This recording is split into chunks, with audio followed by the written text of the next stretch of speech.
I would like to explore the value in breakdown.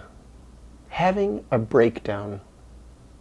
Having perhaps everything that we hold to be true just crack away and fall apart, and what's left sometimes can just seem to be our despair, confusion, lostness, pain, anxiety, misery, self-hatred even, terrible memories, ugly thoughts. It's happened to me several times, sometimes in big ways, just terrible, terrible, terrible times. Sometimes in small ways, a lot of times in small ways. Even recently sometimes, just going through sometimes days of just like, everything that, I'm holding and as true in my life is just sort of like mushy and confused and cracking apart. And yet I'm here to talk about the value in this. I certainly know in the mental health system, I was a therapist for years. What they trained us to believe is breakdown is a bad thing. Breakdown is Humpty Dumpty cracking apart, and our job as clinicians, therapists, is to put Humpty Dumpty back together again. And if Humpty can't be put back together again quickly, if the problems are too severe, if they're so-called biological problems, major depression and bipolar or psychosis, schizophrenia, schizoaffective disorder, these fancy names that we apply to people's problems, then, well, we need to send someone to a psychiatrist because they're the real experts in biologically putting people back together, putting these chemicals designed by pharmaceutical companies into people to make up for their so-called chemical imbalances. This humongous lie. Scientifically, it's been proven that this is a lie. The diagnoses are all silly and bullshit. They're not scientific, and the medications are even worse. People don't have chemical imbalances. They have historical problems. They have emotional problems, social problems. They have unresolved traumas. And what I've learned it as a therapist by watching others, but I learned it most poignantly by observing myself through my very painful life process, my healing process, my breaking away from my family of origin, my getting kicked out of my family of origin. I've learned that the healing of my traumas, the upwelling of my traumas, the memories of what happened to me, the feelings that come back as I begin to integrate the truth of who I always was, the memories of my painful history, the more this has happened, the more my false self, that self that I used to define who I was in my family, in my school system, in my society, this false person that I had to be to get loved by my parents, my very sick false parents, normal parents, normal in this crazy false world, parents who fit in with their families, fit in with their societies, had normal jobs, normal this, normal that, a normal relationship with each other. My parents hated each other. They literally romantically cheated on each other, sexually cheated on each other, were trying to always jockey for power, but they were normal. They were normal people. And I was normal as a false self when I fit into their system, but my breakdown was a process of losing the skin that defined my false self, that false boundary that allowed me to fit into their disturbed and troubled world, the hologram of me. It's kind of like that old metaphor of the caterpillar becoming a chrysalis before it becomes a butterfly, and it turns and turns and turns, and a chemical reaction happens with its skin, where its skin literally melts and dissolves, and transforms into the chrysalis. And inside that chrysalis, all its internal organs and all its body parts morph and transform and dissolve chemically and slowly are remade into new body parts and new body organs of the butterfly. That's what was happening to me, and that's what still is happening to me in the process of breakdown. It's transformation. It's hell. It's hell. Anyone who says it hasn't done it, or is in denial, or has forgotten. I think of another story. Actually, this story inspired this video. I recently had a chance to go to California. I was house sitting for someone in San Francisco. And one day I went up to a beach. What was the name of the beach? I can't remember. Rodeo Beach. That was the name of the beach. Or was it Rodeo Beach? Anyways, R-O-D-E-O Beach. And it was a beach that has tons and tons of little beautiful pebbles all along it.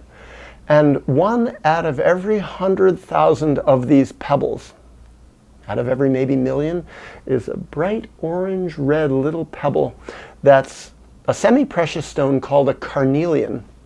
And I was studying, where do these little carnelians come on the beach? And some are even bigger. I collected a few. Looking at them, they're beautiful. They came from a major storm more than 50 years ago. In the year 1970, there was a major storm, and it ripped a channel of water from the mountains down through this beach, and it ripped a huge channel deep into the rock, and it exposed a vein of carnelian, of raw, rough carnelian, and it ripped it out, and it tumbled it all. And what's left 50-something years later is these tiny little pebbles of carnelian. The storm was a disaster. It ripped apart the beach. The beach had a breakdown. But something beautiful was exposed because of this breakdown. And that's the truth of me and my breakdowns. That's the truth of us and our breakdowns. The truth in the ideal sense. Because in our crazy modern world, our crazy world of lies, where the guiding light of the mental health system and the guiding light in the family system and the guiding light in the educational system and all the religious systems is not the nurturance of the true self. It's not the respect for the beautiful carnelian gemstone within us, the core of us. Instead, it's putting Humpty Dumpty back together again. It's about being fake. It's about being normal. It's about being functional here and now. It's about closing down the feelings. Take antidepressants. You are feeling sad. You are feeling despair. That is bad. You are not supposed to feel these things. You are supposed to push them down with medications that make you split off from yourself and feel dissociated. Heaven forbid you are feeling crazy thoughts. Your thoughts have gone nuts. You're feeling crazy feelings of rage and anger, and you don't know how to direct them. And maybe they're coming out symbolically in ways that are not considered socially appropriate. Oh, the mental health system says, your family says, you need an antipsychotic. You are psychotic. You are manic. You are nuts. Take medication, push those feelings down, make yourself normal. Normalcy is the goal. Well, I don't agree.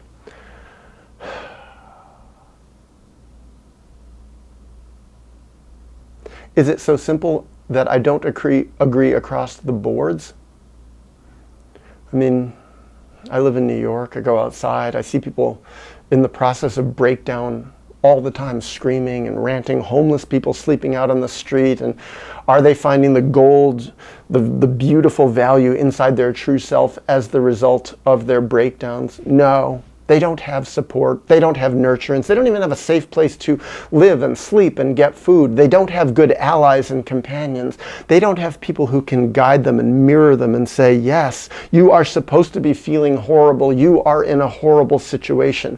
And the same thing when most people, myself, having gone through breakdowns, my first earliest breakdowns that I went through where I felt terrible and despair and horrible and rage and self-hatred and confusion and sadness, so much sadness. Nobody said to me, Daniel, you are feeling your blocked feelings from your history.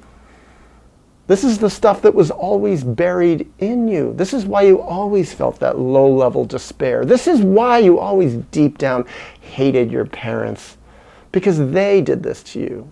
They created this hatred in you for yourself. They hated the true you. They always rejected you, and they told you in 1,000 different ways, verbally, through their actions, through pulling away from you, through abandoning you over and over again. They told you, we don't like the true you.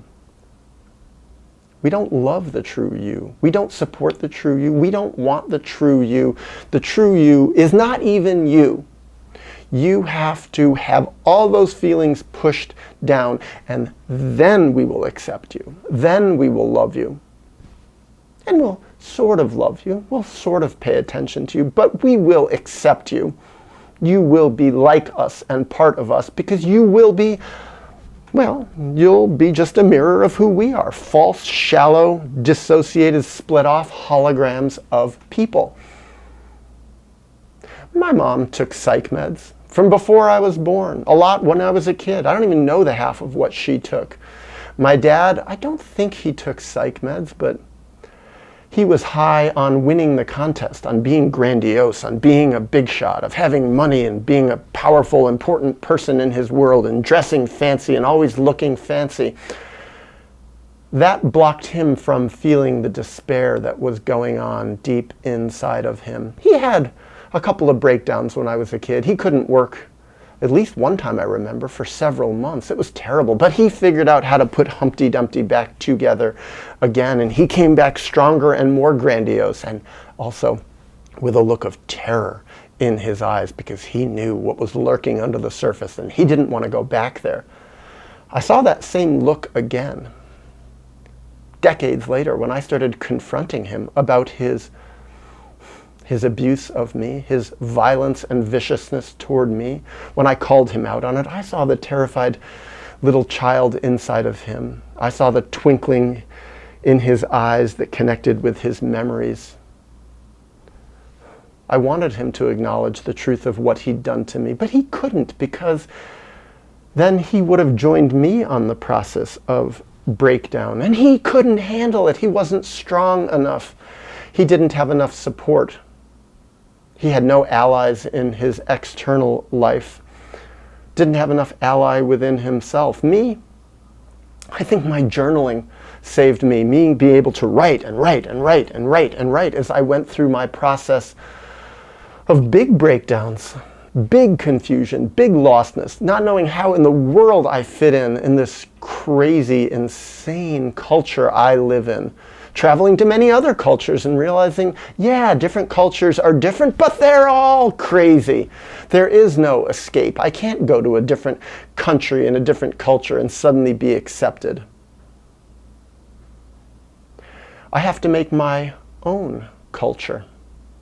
I have to collect the little pebbles of my true carnelian self and nurture them and develop them and breathe the magic love of self-acceptance and self-honesty and self-reflection onto them.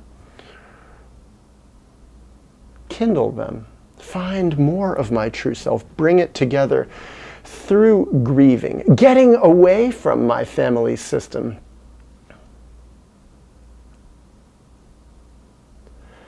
If I hadn't been able to pass through these breakdowns I went through, pass through them without blocking myself with psychiatric drugs and blocking myself with fake therapists. By the way, I tried fake therapists. Not a one was useful to me. They all were leading me in the wrong direction, leading me back to the family system, leading me back into falsity, not into the truth of me.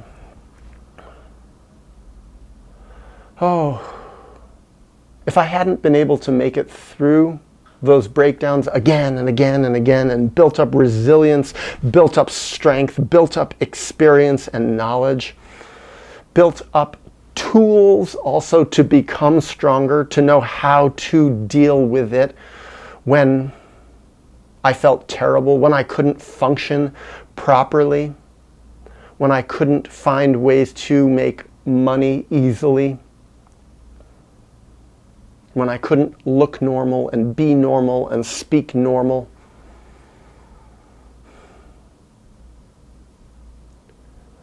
Oh, if I hadn't have figured out how to pass through the breakdowns and make it into breakthrough, I shudder to think about what would have happened to me. I've seen many people who haven't made it through their breakdown. Sometimes they did everything they could to put off a breakdown again and again and again when they were smaller breakdowns. So finally when a big one came, it like blew them apart like a tidal wave. And some people cracked under the pressure. I've seen a lot of people have perfect normal lives on the surface. Everything was going great and they fit in great. And then suddenly their first breakdown came probably because they ignored 1,000 little ones. And then when the big one came, it's like they ended up in a mental hospital. Their families put them in a mental hospital. Didn't give them the nurturing and the support that they desperately needed. The support that their families never gave them when they were young children. At the very beginning, never gave them the support all the way along. And then they had the breakdown, and then the family put them somewhere else. Let the psychiatrists and the therapists put them back together. Let them drug them and make them look normal again. Killed their process of breakdown, turned them into broken false selves who now are drugged and extra super traumatized. So the ideal, I think, the ideal is to have smaller breakdowns, learning how to gain strength and resilience through our smaller breakdowns so we can know how to handle the bigger ones. So that when the bigger ones come, the bigger breakdown being the loss of the false self in the biggest way of all, and the upwelling feelings of trauma, that we know how to deal with it. We know how to deal with the grieving process. We know how to have a relationship with ourself when all around us is lost and failing. Maybe we've even built up some external allies in the world who really love our true selves. Maybe we've learned how to be independent, away from the people who originally traumatized us. I think sometimes when I come here and talk, I can create in other people the impression that I'm all the way healed, that I've come out the healing process, that I'm on the other side of it, that I'm fully healed. Oh, I'm not. Yet I have come through a lot of breakdowns, have done so much healing. So many breakthroughs, so much increased strength and knowledge and experience and hard-won wisdom. And this does help me, but it's not full protection. Still, some parts of me on the inside are still a hurt little child, probably always will be in this crazy world that's so against healing. And that's the other thing. No matter how much I, as an individual, heal with the allies I have around me, the small number of allies in this world, we live in an insane world. Just look around. It's like, it's so nuts. It's so against healing. And so to heal, to hold it as an ideal, to heal, that is to have breakdowns and make sense of them, make meaning out of them, find our self, find more parts of ourself, find more pebbles of beautiful carnelian inside of ourselves, and hold them in front of us as the true self, who we are. It's hard. It's possible. And it's the only way that I know to go forward.